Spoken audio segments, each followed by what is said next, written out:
अब मैंने आपसे क्या कहा था, इस चैप्टर में हम यूक्लिड का जो ज्योमेट्री से रिलेटेड अप्रोच था उसे लिंक करेंगे मॉडर्न ज्योमेट्री से, है ना। तो हम यहाँ पे भी वही करने वाले हैं। ये जो डेफिनेशंस हैं, इन डेफिनेशंस को यूज करके हम डायमेंशन क्या है ये सीखेंगे। अब इसके लिए सबसे पहले यहाँ पे हमें क्या दिया गया है, देखिए पॉइंट की डेफिनेशन दी गई है ना। Point is that which has no part. No part mean student हम डॉट को भी पॉइंट नहीं बोल सकते हैं। अब ये थोड़ा कंफ्यूजिंग लगेगा आपको, है ना, कि डॉट को भी पॉइंट नहीं बोल सकते हैं। तो स्टूडेंट ये एक्चुअली मैं आपको एक लाइन के थ्रू एक्सप्लेन करती हूँ। अब इसके लिए हम सबसे पहले एक लाइन ले लेते हैं यहाँ पे। अब इस लाइन के लिए डेफिनेशन देखिए क्या दी गई है, line is a breathless length, है ना। तो ये जो लाइन है इसकी लेंथ तो है लेकिन इसकी विड्थ नहीं है। समझ में आ रही है मेरी बात, ये जो लाइन है इसकी लेंथ तो है लेकिन इसकी विड्थ नहीं है। अब स्टूडेंट ऐसा ही एक लाइन अगर मैं यहाँ पे ले लूँ, अब इस लाइन की लेंथ तो है ही, अब थोड़ी सी विड्थ भी ले लूँ तो ये क्या हो जाएगा, रेक्टेंगल होगा। देखिए विड्थ है ही यहाँ पे लेकिन विड्थ कम है, फिर भी ये क्या होगा स्टूडेंट, रेक्टेंगल ही होगा, बिकॉज इसकी लेंथ भी है और विड्थ भी है, तो ये रेक्टेंगल हो जाएगा। तो आपको ये डिफरेंस दिख रहा है ना, रेक्टेंगल और लाइन में, वैसा ही कुछ डिफरेंस है डॉट और पॉइंट में। अब मैं यहाँ पे अगर एक पॉइंट ले रही हूँ तो पॉइंट के बारे में हमें पता ही है, इसकी विड्थ तो होती ही नहीं है, और जैसे लाइन में लेंथ होती है वैसे यहाँ पे लेंथ भी नहीं है। मीन्स यहाँ पे ना लेंथ है ना विड्थ है, इट मीन्स इसका कोई डायमेंशन ही नहीं है, ये डायमेंशनलेस है। समझ में आई मेरी बात। ऐसा ही एक पॉइंट यहाँ पे लूँ तो यहाँ पे क्या हो रहा है स्टूडेंट, अगर मैं इसकी थोड़ी लेंथ बढ़ा दूँ और विड्थ भी बढ़ा दूँ तो ये क्या हो जाएगा, ये डॉट हो जाएगा जिसका कुछ डायामीटर है, जबकि पॉइंट का कोई डायामीटर नहीं है। समझ में आ रही है मेरी बात। तो हम क्या कहेंगे, यही डिफरेंस है डॉट और पॉइंट के बीच में।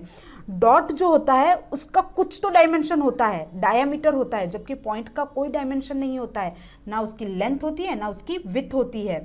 तो normal day to day life में हम क्या करते हैं, डॉट और पॉइंट को सेम ही समझते हैं, सेम ही यूज करते हैं, लेकिन मैथ्स में ऐसा नहीं होता है। मैथ्स में this is dot and this is point.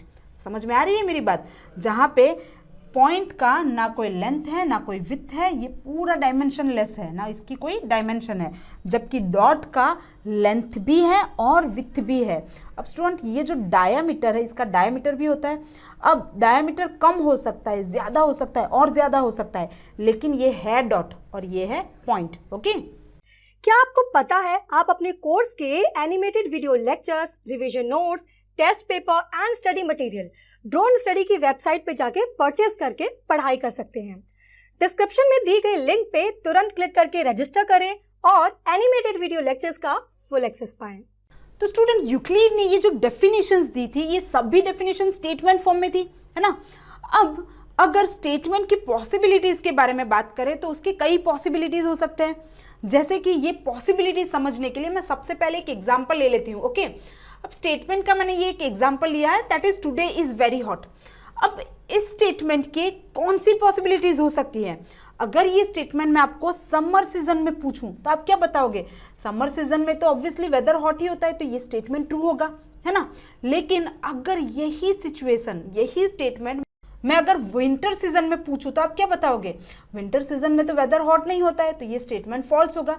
लेकिन अगर मॉनसून सीजन में इसके बारे में पूछूं तो मॉनसून सीजन में वेदर हॉट हो भी सकता है और नहीं भी हो सकता है। इट मीन्स ये जो सिचुएशन है ये मे बी वाली सिचुएशन हो गई, है ना। तो नॉर्मली हम जो कोई स्टेटमेंट लेते हैं उस स्टेटमेंट की 3 पॉसिबिलिटीज हमने देखे, ट्रू, मे बी और फॉल्स, है ना। लेकिन स्टूडेंट ये तो normal day to day life में हम जो स्टेटमेंट यूज करते हैं उसकी पॉसिबिलिटीज हुई। मैथ्स में ऐसा नहीं होता है। मैथ्स में 2 ही सिचुएशन होती है, स्टेटमेंट या तो ट्रू ही होगा या तो फिर फॉल्स ही होगा। समझ में आ रही है मेरी बात। मैथ्स में सिर्फ स्टेटमेंट ट्रू हो सकता है या तो फिर फॉल्स ही हो सकता है। अब अगर स्टेटमेंट फॉल्स है तो उसके बारे में तो कोई कन्वर्सेशन रहेगा ही नहीं। लेकिन अगर स्टेटमेंट ट्रू है तो ट्रू में भी 2 पॉसिबिलिटीज होती है स्टूडेंट, वो है universal truth and truth with proof. अब यूनिवर्सल ट्रूथ क्या है, ऐसा ट्रूथ जो एक्सेप्ट कर लिया गया है, ऐसा ट्रू स्टेटमेंट जो एक्सेप्ट कर ही लिया गया है, जिसे प्रूव करने की जरूरत नहीं पड़ती है। जैसे कि अगर मैं आपसे कहूं कि 5 इज लेस देन 10 और 10 इज ग्रेटर देन 5, तो यहाँ पे तो कोई कॉन्वर्सेशन ही नहीं आता है, 10 ऑलवेज ग्रेटर ही होगा 5 से, है ना। तो ये टाइप के जो स्टेटमेंट होते हैं उससे हम कहते हैं यूनिवर्सल ट्रूथ। समझ में आ रही है मेरी बात। तो स्टूडेंट अगर मैं ट्रुथ विथ प्रूफ की बात करूं तो ऐसे स्टेटमेंट जिसे प्रूव करने की जरूरत पड़े, जैसे कि मैं एक एग्जांपल दूं कि ट्राइंगल अगर मैं ले रही हूं, then sum of 3 angles of a triangle is 180 degree. अब इस स्टेटमेंट को तो हम ऐसे ही एक्सेप्ट नहीं कर सकते, है ना, इसे प्रूव करने की जरूरत पड़ेगी।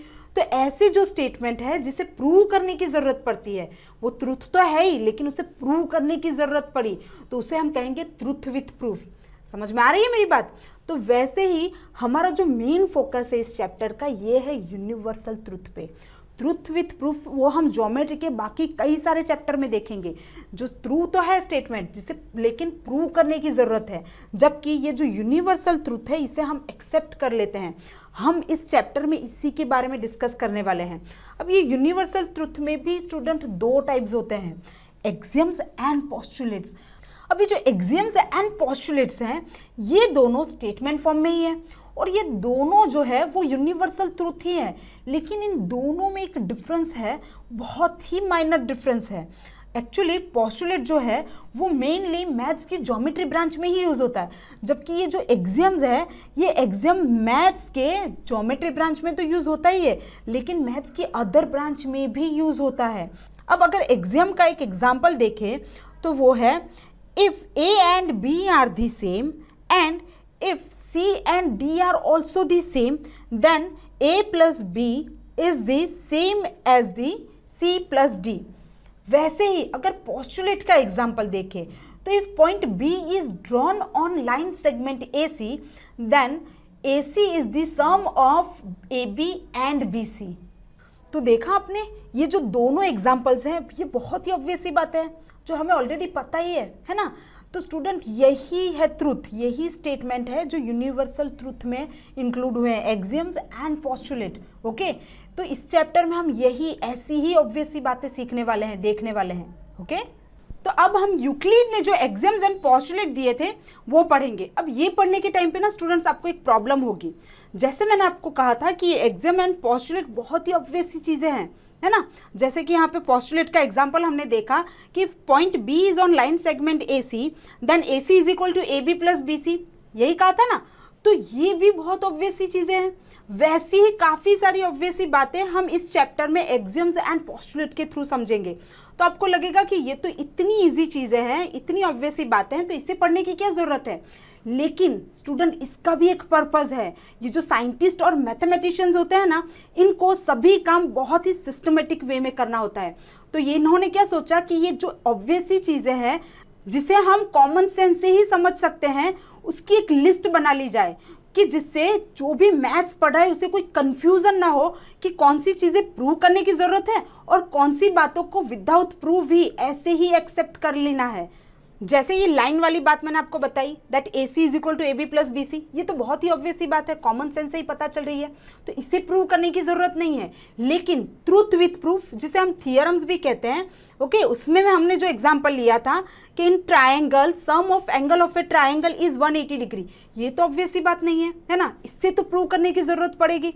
तो स्टूडेंट यहाँ पे मैथमेटिशियन ने वही किया, ये जो ऑब्वियस सी चीज़ें हैं जिसे बहुत ही इजीली हम समझ पाते हैं कॉमन सेंस से ही, तो इनकी एक लिस्ट बना ली, इन एक्सियम्स और पोस्टुलेट की एक लिस्ट बना ली कि जिसे यूज़ करके हमें जो प्रूव करना है, जो थियरम्स प्रूव करने होते हैं, इससे ही हम यूज़ करके बहुत ही इजीली प्रूव कर सकते हैं।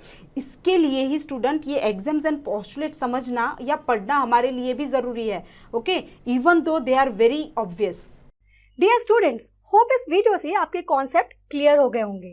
क्या आपको पता है आप अपने कोर्स के animated video lectures, revision notes, test paper and study material Dron study की वेबसाइट पे जाके परचेज करके पढ़ाई कर सकते हैं। डिस्क्रिप्शन में दी गई लिंक पे तुरंत क्लिक करके रजिस्टर करें और एनिमेटेड वीडियो लेक्चर्स का फुल एक्सेस पाएं। और हाँ, हमारे चैनल को सब्सक्राइब करना ना भूलें। चैनल को सब्सक्राइब कीजिए ताकि फ्यूचर वीडियो अपडेट्स आपको हमेशा मिलते रहे।